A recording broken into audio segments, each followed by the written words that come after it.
Welcome in to Duval Daily, presented by GenJag.com. I'm Jordan Lugo.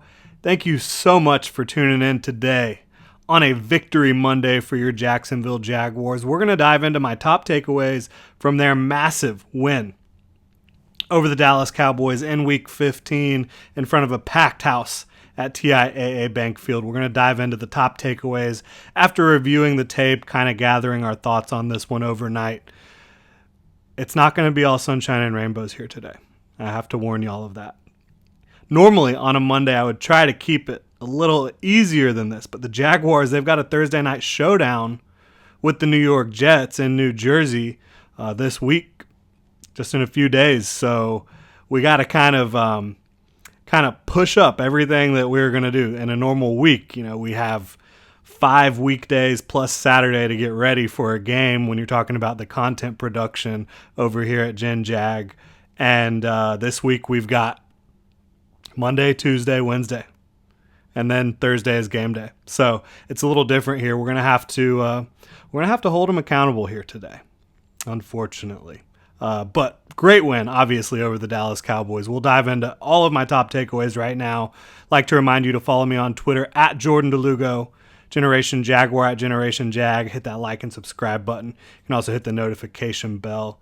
Also just dropped Trevor Lawrence MVP shirt over on GenJag.com, inspired by the Air Jordan old school logo. You can go check it out.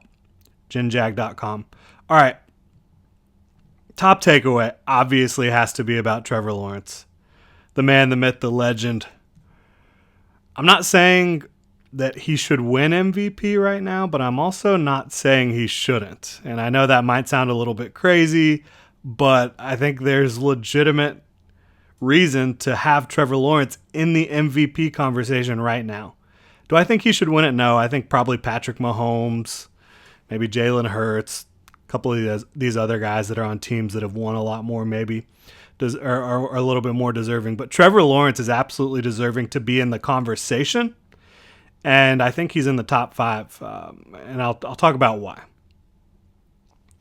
To start out, I mean, you have to have numbers, right? And he's 5th in the NFL in touchdowns this year. He has 24 passing touchdowns.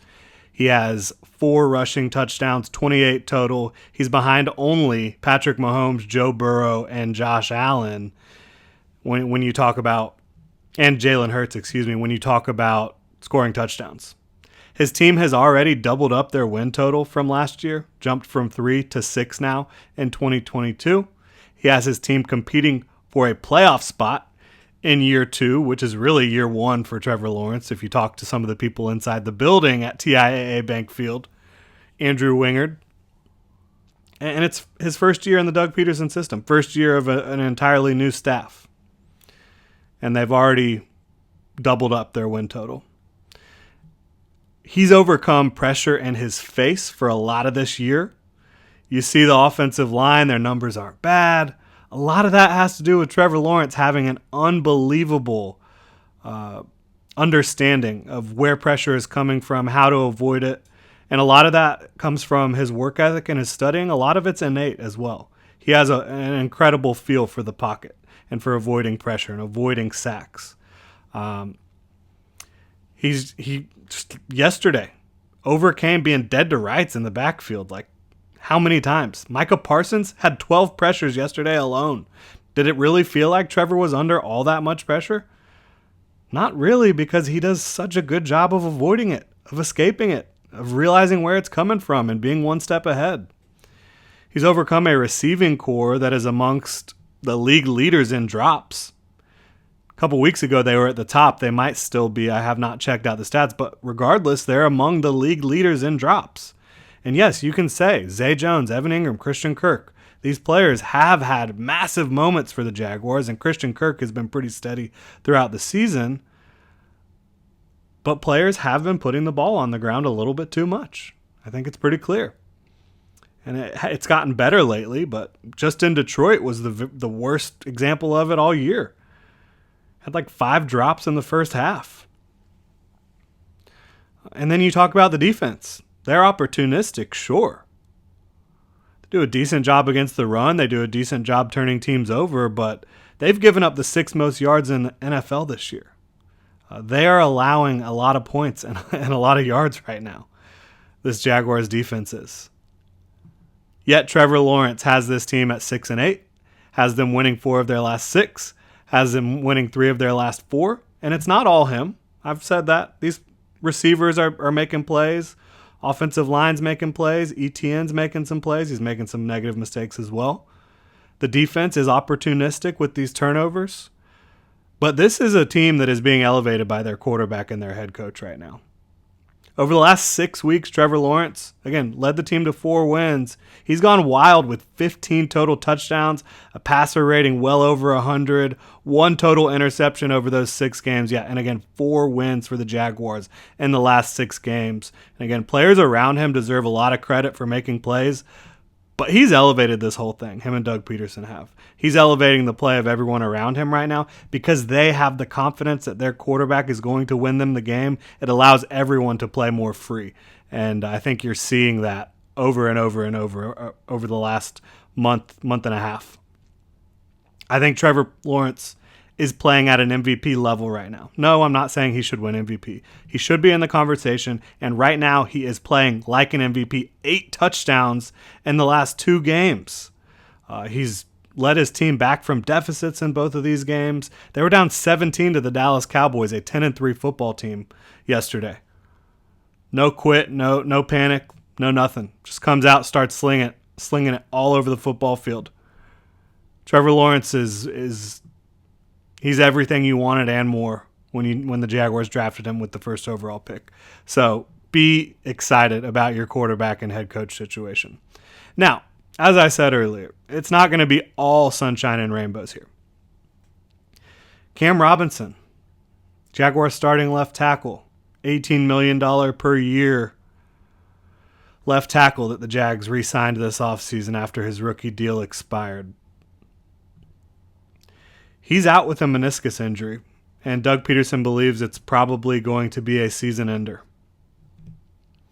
Really unfortunate for the Jaguars, who, while their offensive line I don't think is anywhere close to elite, it's been pretty good, and Cam Robinson has been pretty good for most of the year. Has not been perfect, has not played, in my opinion, at an $18 million per year level, but he's played as an adequate starter, and now you've got a question mark there. Walker Little, he's going to step in at left tackle for the Jaguars here over the last 3 games of the regular season, and we're going to find out what he's made of. We've seen him some at left tackle. We did see him over the last couple games of 2021 at left tackle, play pretty well against the Colts, against the Patriots, but now and he obviously got in there against the Cowboys and had an incredibly difficult assignment trying to go one-on-one with Micah Parsons. It wasn't always pretty, but overall got the job done, I think. Did enough. He's going to have to step in and play. And when you talk about the teams the Jaguars are playing, the New York Jets, they have a good pass rush. They have some talented guys up front. Titans, same thing. It's going to be a big test. And you can't forget about the Houston Texans, who they've won only 1 game this year. Of course, you know who it was against. But look, they took the Cowboys to the brink a couple weeks ago. They took the Chiefs to the brink yesterday. The Texans are not an easy out. So Walker Little, and a lot of it has been on their defense, playing incredibly aggressive and physical and just not holding anything back. So it's going to be a huge test for Walker Little and this offensive line trying to get ready for these next 3 weeks. And again, Walker's having to get ready for this on a short week.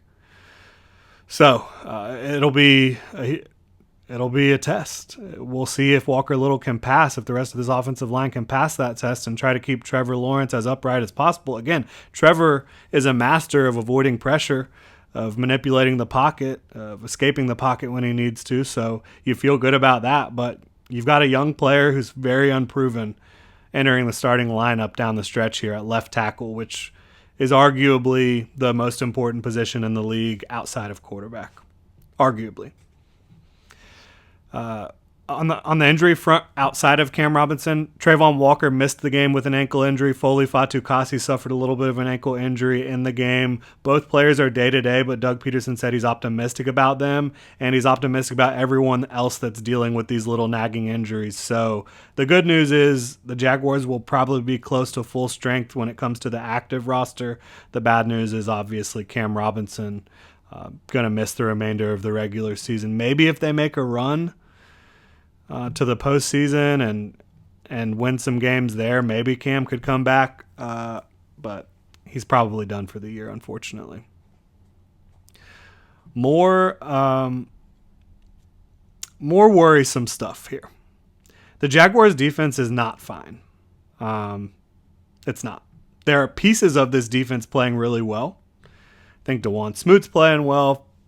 Foye Oluokun, he's been playing great for the Jaguars at linebacker.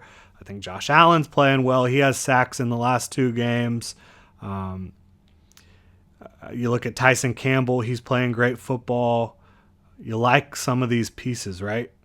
There are also, and Rayshawn Jenkins, of course, speaking of opportunistic, Rayshawn Jenkins is about as opportunistic as it gets. Neither of his interceptions were really him making a play on the ball. It was really a lot more about Dak Prescott missing his throw on the first one, and then on the second one, Noah Brown just not being able to come up with a catch that he should have caught.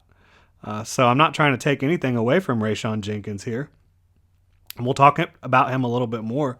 But I think this is a team that's just being opportunistic. They're taking advantage of situations when they present themselves on the defensive side of the ball. These situations will not always present themselves. Now, when you're getting pressure up front, it does help, and that's what has happened the last couple of weeks. The Jaguars have created some pressure. They've gotten these quarterbacks into some bad situations, and the quarterbacks have made some mistakes. But they've also been a little bit dumb when you talk about these quarterbacks, Ryan Tannehill and Dak Prescott. The balls that they put in harm's way the last couple of weeks, just kind of nonsensical.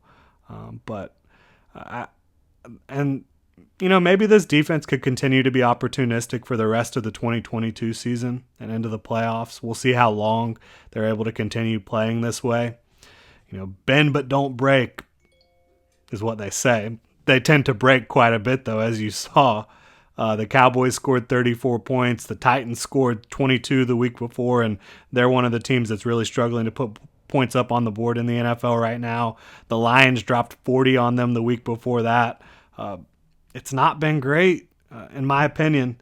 And maybe the turnovers continue to happen for the rest of the season, and it's just wonderful and sunshine and rainbows, as I mentioned. But I don't think they're sticky. I don't think that it's something you can rely on. You want to win the turnover battle every week, no doubt about it.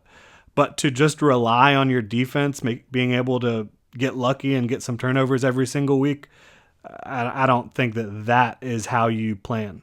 It shouldn't be about luck. It should be about your skill and your preparation. But really, it's been a lot more about luck so far with these turnovers, in my opinion. Coverage is still a major issue on the back end. I think the Jaguars are going to need multiple new cornerbacks next year. I think Darius is probably fine. Tyson you love, but you need another outside cornerback. I think you need more depth. You need more talent, maybe someone to push and create some competition there, because you just don't have it at this point with Trey Herndon, Chris Claybrooks. The Jaguars did just elevate rookie 6th-round pick Gregory Jr. to the active roster, and they waived safety Tyree Gillespie, so maybe they think Gregory Jr. can get in here and do some things. They really liked him in the draft, obviously. That's why they took him out of Washita Baptist in the 6th round. But is that going to be the answer? Doesn't seem likely. I think they've got a long way to go at corner. And so you're talking about the plays and the turnovers and all that. I think the play calling and the scheme, I still have a ton of questions. Like, what is Mike Caldwell doing out there in some of these situations? They still cannot defend the zone read plays. I mean, it's inexplicable. Teams have the book on. I don't know why the Cowboys didn't do it more, to be quite honest, but they really struggle in that regard. I cannot stand Josh Allen and DeJuan Smoot. I know they're going to drop into coverage in a 3-4 defense, right? But let's have these guys dropping into shallow zones. You don't want Josh Allen carrying a receiver 20 yards down the field. Dwan Smoot, same thing. You don't want that. It's one thing, again, to drop him into a shallow zone. I think that's what's going to happen in these 3-4 defenses, but offenses are taking advantage of what the Jaguars are doing right now. And when Josh Allen or Dwan Smoot or whoever gets lined up man-to-man against a back or a tight end, it's not a good situation. Again, having to carry them down the field. It's mind-boggling. And it's these offenses and offensive coordinators are dictating certain situations because they know this is how the Jaguars will play this situation, and they're taking advantage of it in a big way. You saw a touchdown from it this past week with Josh Allen in coverage on a tight end 20 yards down the field. And you talk about when they rush 3 in clear passing situations, it never works. It never works for these Jaguars when they rush 3 in clear passing situations. Just gives the quarterback all day to find someone. And look, the Jags, they're allowing the 6th most yards in football this year. Way too much. I still think this defense is probably 3 to 4 pieces away personnel-wise. And like I said, I'm not sold on Mike Caldwell right now. I will give him some credit. He's been adjusting some things, and they have been slowing down the run this year for the most part. And he's dialed up some plays that have worked, and his team has been opportunistic on that side of the ball. I think they're tied for 5th in the league in turnover margin and 7th in forced turnovers. They're doing some things, but it does not feel sustainable to me. So for me, the Jaguars defense is not fine. There still needs to be tweaks being made. You still need to be trying everything you can. You can't just rest on your laurels here with this Jaguars defense. But I do want to talk about Rayshawn Jenkins because I think he's the king of opportunity for the Jaguars right now. 18 tackles yesterday, 2 interceptions. One was the game winner in overtime. Unbelievable performance, a historic performance by Rayshawn Jenkins. This is a player who brings energy and enthusiasm to the practice field and the meeting room. He's an infectious type of guy to have around, which you need players like that. I want to talk about the future of Rayshawn Jenkins. I know not everyone's going to want to talk about the future right now, but I'm just so intrigued by it because he's got 2 years left on his deal that he signed with the Jaguars prior to 2021. The Jaguars do have a team out following 2022. He's owed about $10 million in 2023. The Jaguars could save $6.25 million against the cap in 2023 if they decide to move on. So the question for me is, what does Rayshawn Jenkins bring to the field? He brings energy, enthusiasm, high effort player. He is a playmaker, right? It's a guy who, you look throughout his career, he's forced turnovers. I mean, this year he has 2 forced fumbles, 3 interceptions, 11 passes defended, which he does. I mean, I don't think he's great in coverage, but he makes plays. He's not consistent in coverage, but makes plays. And you look, 2021 was obviously a wash, a waste for him. But 2020, 2 interceptions. 2019, 3 interceptions. This is a guy that makes plays back there. And, you know, he's comfortable in a lot of different situations. He can be an overhang defender. He can line up in the box and do some things for you. What do you do with Rayshawn Jenkins? I don't know the right answer because I love the energy. I love the playmaking. But on a play-to-play basis, is he giving you an advantage?